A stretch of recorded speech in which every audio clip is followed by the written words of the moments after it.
जय श्री कृष्णा दोस्तों। मेरे YouTube चैनल में आप सभी का हार्दिक स्वागत है। तो दोस्तों, आइए आज हम जानते हैं कि पीपल के वृक्ष को एक बार जल देने से क्या होता है और पीपल के वृक्ष को क्यों नहीं काटना चाहिए, इसे इतना पवित्र वृक्ष क्यों माना गया है। तो इस जानकारी के लिए आप मेरी वीडियो में लास्ट तक बने रहें और ध्यानपूर्वक सुनें। दोस्तों, पीपल के वृक्ष को जल चढ़ाने से कौन सा पुण्य मिलता है, आइए आज जान लेते हैं। एक नागिन के उद्धार की इस महान कथा के माध्यम से समुद्र की गहराइयों में स्थित क्षीर सागर, वहां का दृश्य अत्यंत दिव्य और मनोहर था।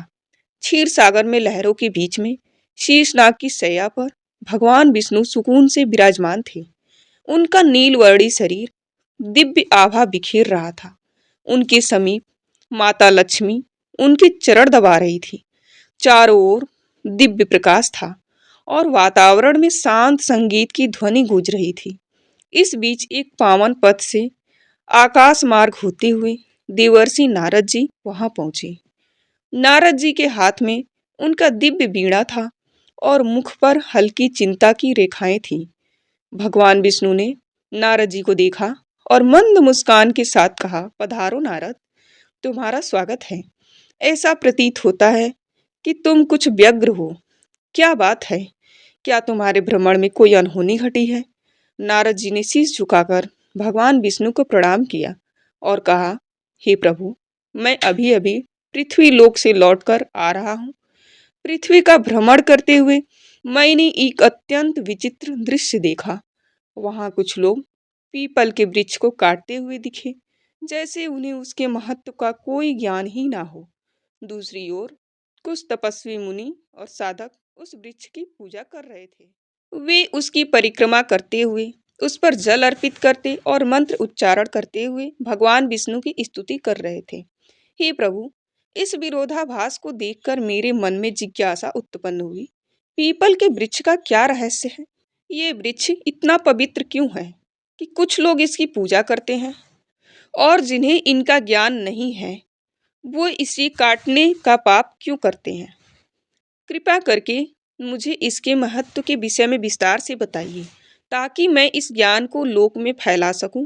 भगवान विष्णु के मुख पर एक कोमल मुस्कान खिल उठी। वे मंद मंद स्वर में बोली, नारद, तुम्हारा प्रश्न अत्यंत महत्वपूर्ण है। पीपल का वृक्ष कोई साधारण वृक्ष नहीं है। यह वृक्ष स्वयं मेरे स्वरूप का प्रतीक है। यह न केवल देवताओं का निवास स्थान है, बल्कि इसकी पूजा से मनुष्यों के समस्त पापों का नाश होता है और उन्हें मोक्ष की प्राप्ति होती है।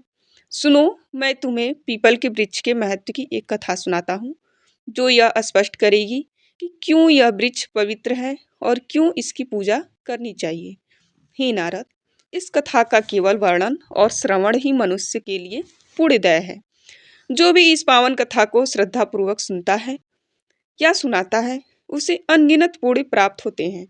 जो व्यक्ति इस कथा का श्रवण करता है, उसके जन्म जन्मांतर के संचित पाप नष्ट हो जाते हैं, चाहे उसने अपने अज्ञानवश कितना ही बड़ा पाप क्यों न किया हो। इस कथा के श्रवण से उसे पापों से मुक्ति मिलती है। इस कथा को सुनने वाला अपने पितरों का आशीर्वाद पाता है, उसके पूर्वज संतुष्ट होते हैं और उसे सुख समृद्धि और शांति का वरदान देते हैं। इसके फलस्वरूप पितरों के ऋण समाप्त होते हैं और उनके मार्ग में आने वाली बाधाएं दूर होती हैं। इस कथा को सुनने वाला व्यक्ति अपने घर में दुर्भाग्य, दरिद्रता और कष्टों को दूर करता है। उसके परिवार में सुख समृद्धि और लक्ष्मी का वास होता है। उसका जीवन सदा मंगलमय रहता है। यदि किसी स्त्री पुरुष को संतान सुख की प्राप्ति में बाधा हो रही हो, तो वह इस कथा को श्रवण करके पीपल के वृक्ष की पूजा करे, उसे संतान सुख की प्राप्ति अवश्य होती है। नारद जी ने आनंद और जिज्ञासा से कहा, प्रभु, मैं ध्यान पूर्वक सुन रहा हूँ, कृपया इस कथा का वर्णन कीजिए। भगवान विष्णु ने कहा, हे नारद, पूर्व काल की बात है। एक अत्यंत गरीब व्यक्ति रहता था, जिसका नाम हरिदास था। हरिदास ईमानदार और परिश्रमी था, लेकिन उसका जीवन अत्यंत कठिनाइयों से भरा हुआ था। वह जंगल से लकड़ियां काटकर उन्हें बेचता और जैसे तैसे अपने परिवार का भरण पोषण करता था। उसका परिवार बड़ा था। बूढ़े माता पिता, उसकी पत्नी, गायत्री और 3 छोटे-छोटे बच्चे। हरिदास दिन रात मेहनत करता, अपने परिवार के लिए पर्याप्त भोजन जुटाना मुश्किल हो जाता।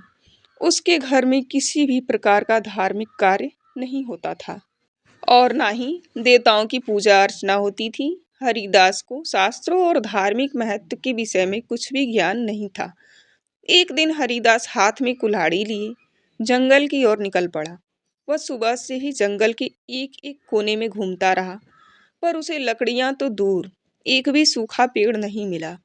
उसकी थकान बढ़ती जा रही थी और सूर्य अपनी मध्यावस्था में चमक रहा था। हरिदास को चिंता सताने लगी कि यदि वह आज लकड़ियां नहीं ले गया तो घर में चूल्हा नहीं जलेगा।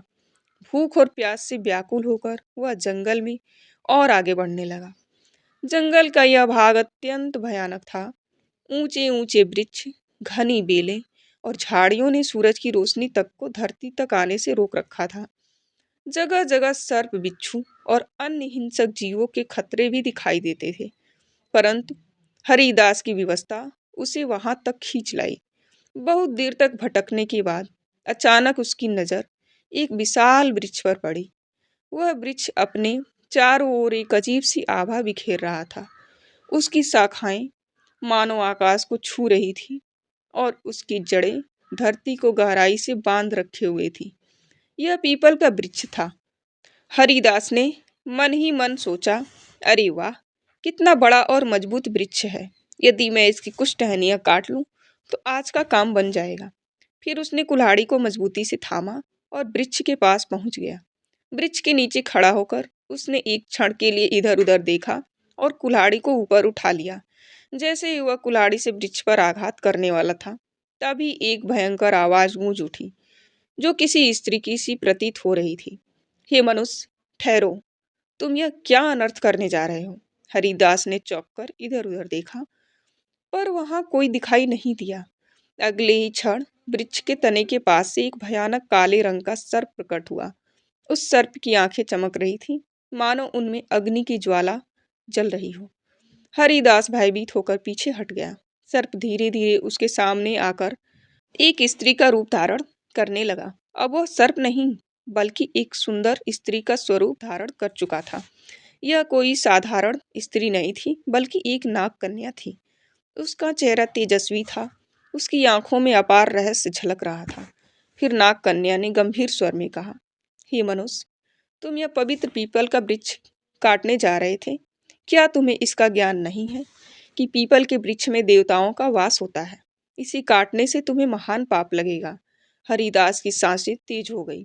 वह भयभीत होकर कांपते स्वर में बोला, हे देवी, आप कौन हैं? मुझसे मनुष्य की वाणी में बात कैसे कर रही हैं? मैंने तो ऐसा कुछ कभी सुना भी नहीं था। कृपया मुझे बताइए कि आप कौन हैं और यह वृक्ष क्यों इतना विशेष है? नाग कन्या मुस्कुराई और बोली, हे मनुष्य, मैं इस पीपल के वृक्ष की रक्षक हूँ। मेरा नाम नागिनी सुरसा है।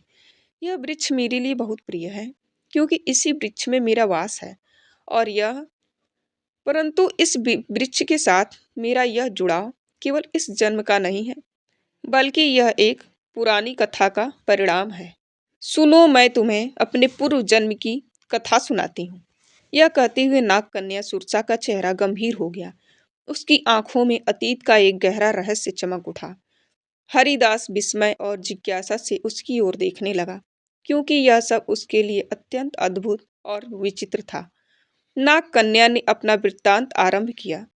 नाग कन्या ने गहरी सांस ली और हरिदास की ओर देखते हुए कहा, हे मनुष्य, पिछले जन्म में मेरा नाम सुमति था। मैं एक प्रतिष्ठित वैश्य परिवार में जन्मी थी। मेरे पिता एक धनवान व्यापारी थे और मेरे विवाह का आयोजन उन्होंने बड़ी धूमधाम से किया। मेरा विवाह एक पुण्यात्मा और ज्ञानी वैश्य पुत्र से हुआ, जिसका नाम धर्मपाल था। मेरे पति अत्यंत धार्मिक प्रवृत्ति के थे और अनाज का व्यापार करते थे। उनका जीवन सदा लेकिन धर्म और सत्कर्म में लीन था, किंतु मैं उनके गुणों से सर्वथा विपरीत थी। मेरा स्वभाव अत्यंत स्वार्थी और अहंकारी था। मैं ना तो अपने पति का आदर करती थी और ना ही किसी प्रकार के धर्म कर्म में रुचि रखती थी। मुझे देवी देवताओं की पूजा व्यर्थ प्रतीत होती थी। मेरा मन सदा सांसारिक सुखों और धन संपत्ति में लिप्त रहता था। मुझे पति समझाते रहते कि हमें जीवन में पुण्य के कार्य करने चाहिए, देवताओं की पूजा करनी चाहिए, किंतु मैं उनकी बातों को हमेशा अनसुना कर देती। हमारे गांव के पास एक मुनि का आश्रम था। वह आश्रम शांत, पवित्र और प्रकृति की छांव में बसा हुआ था। वहां के वातावरण में एक अलौकिक शांति थी। मुनि ने अपने आश्रम के आंगन में एक छोटा सा पीपल का वृक्ष लगाया हुआ था। गांव के लोग वहां नियमित रूप से पूजा करने आते थे।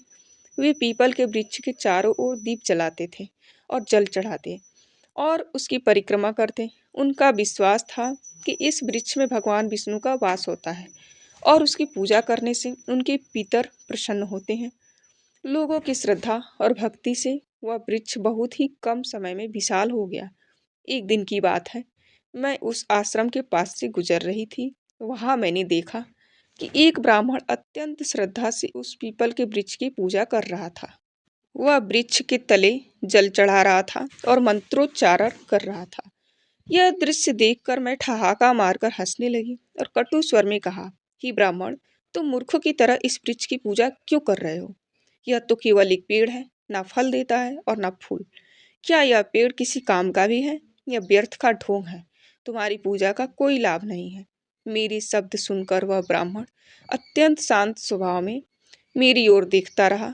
फिर वह गंभीर स्वर में बोला, हे देवी, तुम्हारा अज्ञान ही तुम्हारे इस व्यवहार का कारण है। क्या तुम्हें ज्ञात नहीं कि यह पीपल का वृक्ष मात्र एक साधारण वृक्ष नहीं है? इस वृक्ष में स्वयं भगवान विष्णु का वास होता है। यह वृक्ष जीवित है और अत्यंत पवित्र है। इसकी पूजा करने से भगवान विष्णु प्रसन्न होते हैं। इसके तले जल चढ़ाने से पितरों का आशीर्वाद प्राप्त होता है।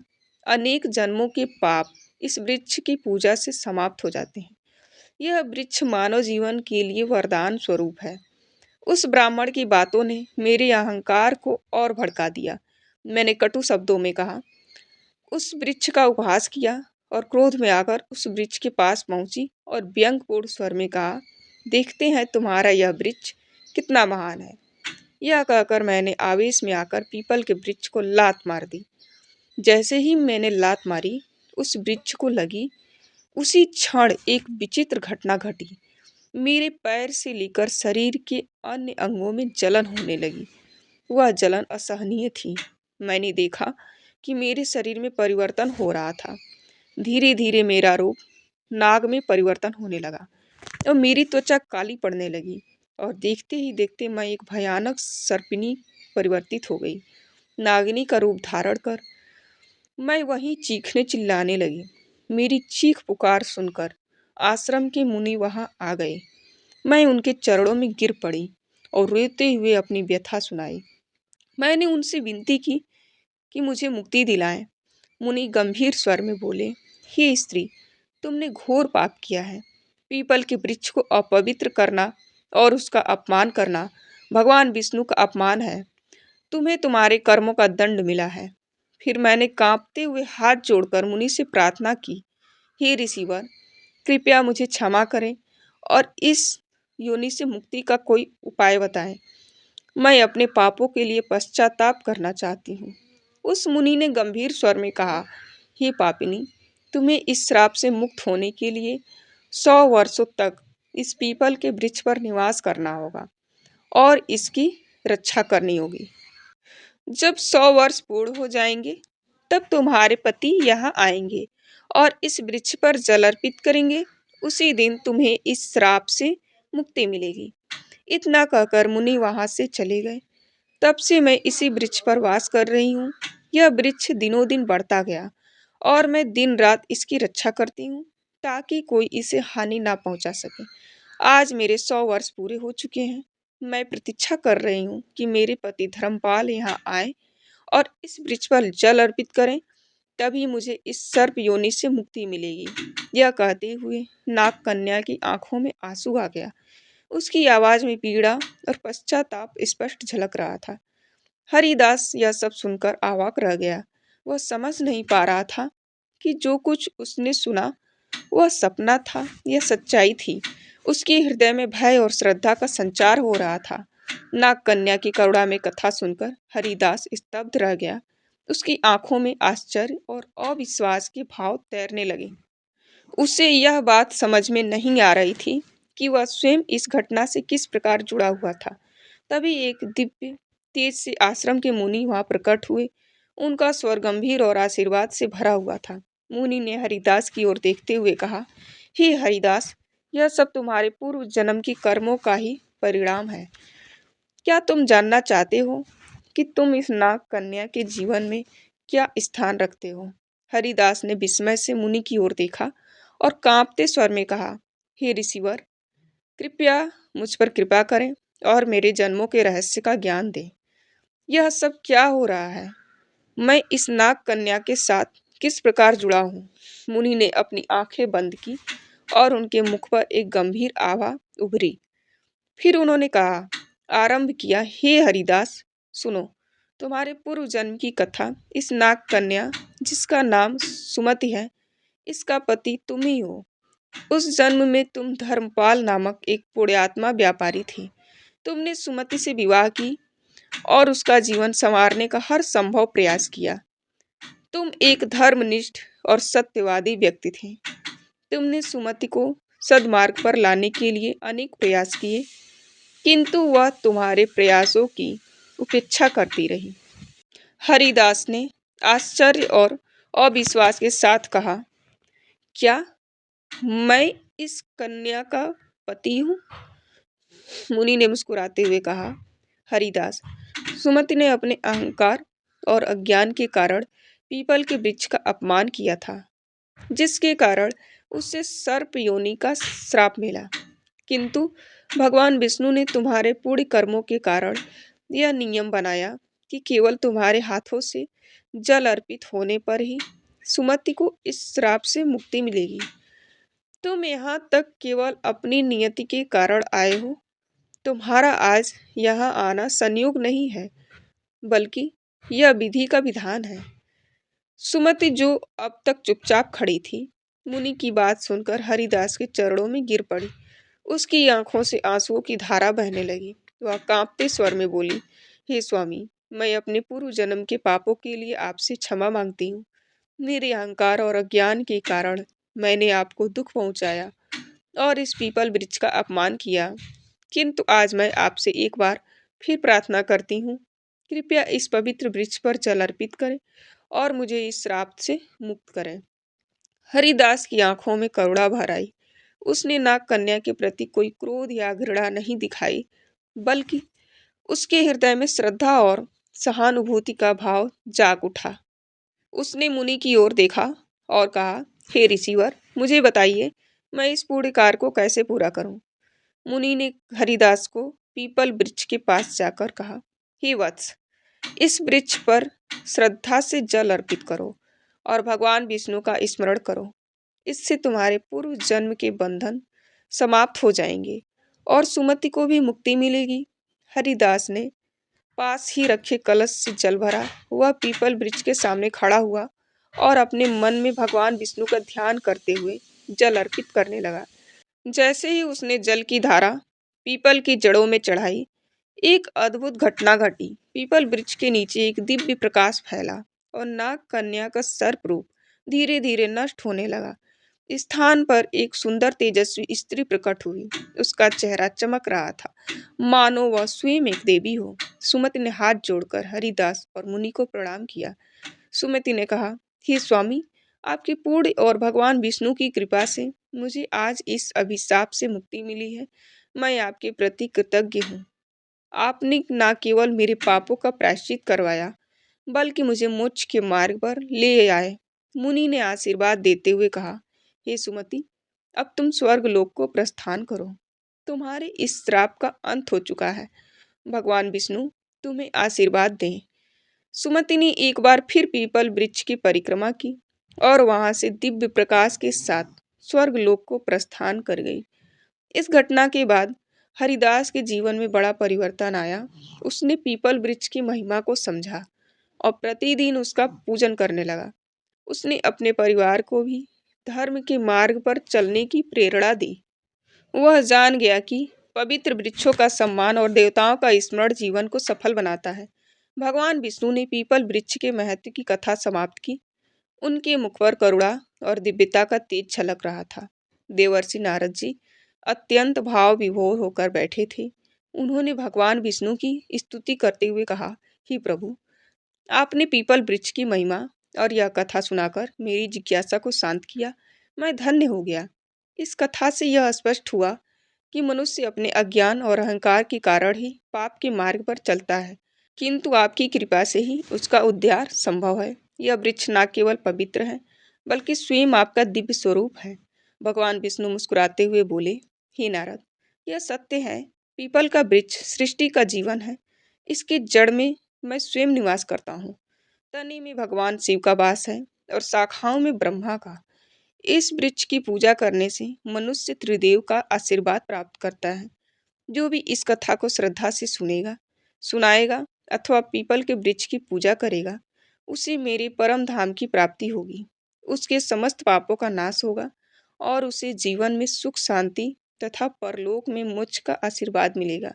नारद जी ने कहा, हे प्रभु, मैं अविलंब पृथ्वी लोक पर जाऊंगा और इस कथा का प्रचार करूंगा।